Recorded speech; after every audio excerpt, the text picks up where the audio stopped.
কম বেশি সবাই আমরা ভর্তা খেতে ভীষণ পছন্দ করি। আলু ভর্তা হলে তো কোনো কথাই নেই।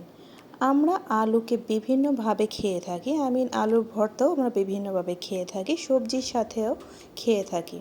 তাছাড়া আলু দিয়ে শুটকিও খেয়ে থাকি, বিভিন্নভাবে রান্না করে শুটকি মাছও আমরা বিভিন্নভাবে খেয়ে থাকি। কিন্তু আলু দিয়ে শুটকির ভর্তা কখনো ট্রাই করেছেন কি? আজকে আমি আপনাদের সাথে শেয়ার করব সেরকমই একটা রেসিপি, আলুর সাথে শুটকির ভর্তা। আসসালামু আলাইকুম, ওয়েলকাম টু মিস্টিস কুকবুক। আজকে আপনাদের সাথে শেয়ার করতে যাচ্ছি একদমই ভিন্ন রকম একটা রেসিপি এবং অসম্ভব মজার, বাটাবাটির ঝামেলা ছাড়া হাতে মেখে আলু শুটকির একসাথে ভর্তা। তবে এই আলুটাকে আমি সেদ্ধ করে ভর্তা করব না, এবং অবশ্যই সেদ্ধ করার পর ভর্তা করে আমরা যেরকম অনেক সময় ভেজে করি সেভাবেও করব না। তো আমার পুরো প্রসেসটাতে কী কী লাগছে বা কীভাবে ভর্তা তৈরি করছি সেই সব কিছু এখন আমি শেয়ার করে দিচ্ছি। এখানে আমি নিয়ে নিয়েছি একটা বড় সাইজের আলু, নিয়েছি একটা রসুন, একটা পেঁয়াজ, আর নিয়েছি এখানে একটা পোয়া শুটকি। তো পোয়া শুটকিটা ভেতরটা ক্লিন করা দেখতেই পেয়েছেন। তো আপনারা আপনাদের পরিমাণ মতো এখানে সমস্ত উপকরণ কম বেশি করে নিতে পারেন। আমি এখান থেকে পুরো রসুনটা ব্যবহার করব না, আমি 4 থেকে 5টা কোয়া ব্যবহার করব। তো এই সব কিছু আমি ক্লিন করে কেটে নিয়েছি। আমি শুটকিটাকে ভালো করে ক্লিন করে নিয়েছি। আমি আলুটাকেও কেটে ওয়াশ করে নিয়েছি, মরিচগুলোকে ওয়াশ করে নিয়েছি, পেঁয়াজ কেটে নিয়েছি এবং নিয়ে নিয়েছি রসুন। তো সমস্ত উপকরণ আমার রেডি হয়ে গেছে। এখন আমি চলে যাব এই ভর্তার মূল রান্নায়। তো এই ভর্তাটা তৈরি করা খুব সহজ এবং খেতে অসম্ভব মজার, একদমই ভিন্ন রকমের একটা স্বাদ আসে। যেহেতু আলুটাকে ভেজে এটাকে ভর্তা করা হবে এবং সাথে শুটকি অ্যাড করা হবে, অসম্ভব মজার একটা টেস্ট আসে। তো চলুন দেখে নিচ্ছি আমি আজকে এই আলু শুটকির একসাথে কম্বিনেশনের ভর্তাটা কিভাবে তৈরি করছি এবং এটা তৈরি করতে আমার কি করতে হচ্ছে। আপনারা কারা কারা এইরকম ভর্তা খেতে পছন্দ করেন, স্পেশালি আলু আর শুটকির ভর্তা, অবশ্যই জানাবেন।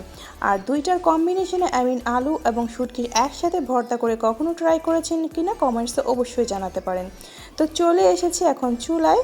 আমি এখানে ওয়াশ করা চিলিগুলোকে আগে দিয়ে দিয়েছি একটু ফ্রাই করার জন্য, দেন আমি তেল অ্যাড করেছি। তো আমি এখানে মরিচগুলোকে অল্প হিটে নেড়ে চেড়ে খুব ভালো করে মুচমুচে করে ভেজে নেব। তো মরিচগুলোকে ভেজে নিয়ে আমি মরিচগুলোকে তুলে রেখে এক এক করে সমস্ত উপকরণ ভেজে নেব।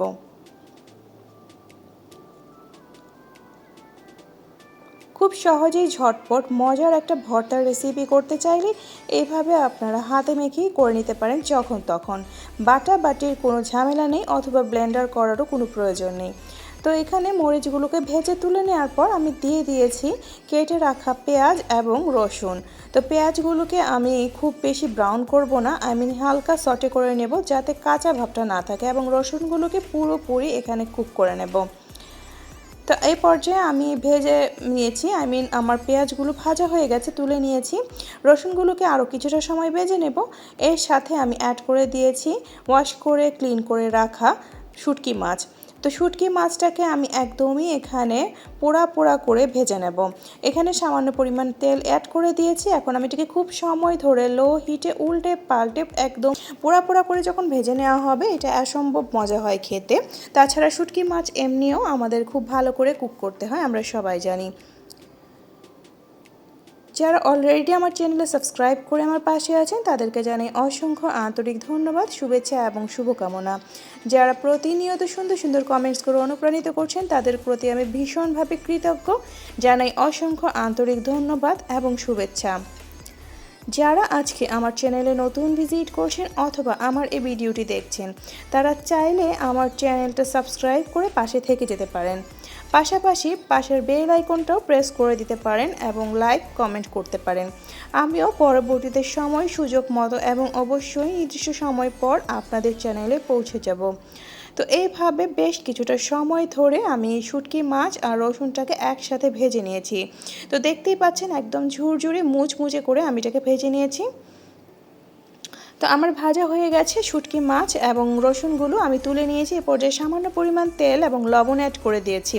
এখন আমি এই কেটে রাখা আলুগুলোকে বেশ কিছুটা সময় ধরে ঢেকে ঢেকে একদম প্রপারলি কুকড করে নেব, একদম পোড়া পোড়া করে নেব আমি। তো এইভাবে কি আপনারা কখনো আলু এভাবে পোড়া পোড়া করে ভেজে ভর্তা করেছেন কিনা অথবা শুটকি মাছের সাথে করেছেন কিনা কমেন্টসে অবশ্যই জানাতে পারেন। আমরা আলু সেদ্ধ ভর্তা খাই, আলু ভর্তা বানিয়ে সেটাকে আমরা তেলে ভেজে খাই অথবা মরিচ পেঁয়াজের সাথে ভেজে খাই। তাছাড়া স্পেশালি গ্রাম্য পদ্ধতিতে আমরা কিন্তু মাটির চুলায় আলু পুড়িয়েও ভর্তা করে খাই, যেটা কিনা অত্যন্ত লাগে খেতে। তো আমার এই আলুগুলোকে অনেকটা সময় ধরে উল্টে পাল্টে ঢেকে ঢেকে একদমই পোড়া পোড়া করে ভাজা হয়ে গেছে। এই পর্যায়ে আমার সমস্ত ইনগ্রেডিয়েন্টস রেডি হয়ে গেছে ভর্তা তৈরি করার জন্য। তো আমি এ পর্যায়ে কিছুটা পরিমাণ লবণ দিয়ে এখানে সমস্ত মরিচগুলোকে খুব ভালো করে ম্যাশ করে নিচ্ছি এবং একে একে সমস্ত কিছু একসাথে ম্যাশ করে প্রপারলি একটা ভর্তা প্রিপেয়ার করে নেব। এই ভর্তাটা অসম্ভব মজার ছিল খেতে, আপনারা অবশ্যই একবার এভাবে ট্রাই করতে পারেন। তাছাড়া ঝটপট ব্লেন্ডার এবং বাটাবাটির ঝামেলা ছাড়া ভর্তা তৈরি করার প্রয়োজন মনে করলে অথবা করতে চাইলে এইভাবে খুব সহজেই একটা মজাদার ভর্তার রেসিপি তৈরি করে নিতে পারেন। আমার এই রেসিপিটি বা ভিডিওটি আপনাদের কাছে কেমন লাগলো কমেন্টসে অবশ্যই জানাতে ভুলবেন না। আমি এখানে কাঁটাগুলোকে খুব সাবধানের সাথে বেছে ফেলে দিচ্ছি। এই ভর্তাটা আপনারা যদি ইলিশ মাছের শুটকি অথবা পোয়া মাছের শুটকি এই ধরনের শুটকির সাথে ট্রাই করেন তাহলে অসম্ভব ভালো হবে, কারণ এই ধরনের মাছগুলোতে আলাদা নিজস্ব একটা স্মেল থাকে। সেই স্মেলটা এই ভর্তাটাকে অনেক গুণ বেশি আরও টেস্টি করে তোলে। তো আমি সব কিছু একসাথে ভালো করে মিক্স করে সুন্দর করে একটা ভর্তা প্রিপেয়ার করে নিচ্ছি। বৃষ্টির দিনে বা যখন তখন হঠাৎ করে চাইলেই এই ধরনের একটা ভর্তা খুব সহজেই আমরা তৈরি করতে ফেলতে পারি।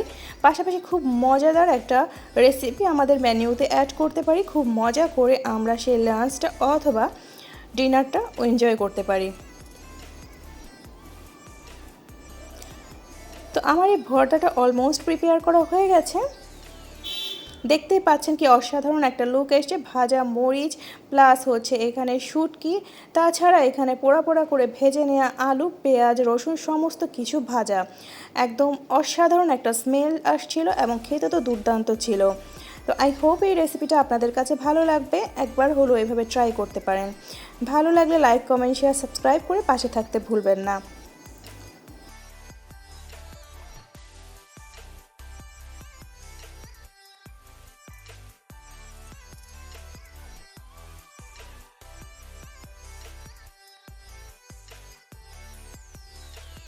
Thanks for watching. ভালো থাকবেন, সুস্থ থাকবেন। পরবর্তীতে আবারও চলে আসবেন নতুন কোনো ভিডিওর সাথে। আল্লাহ হাফেজ।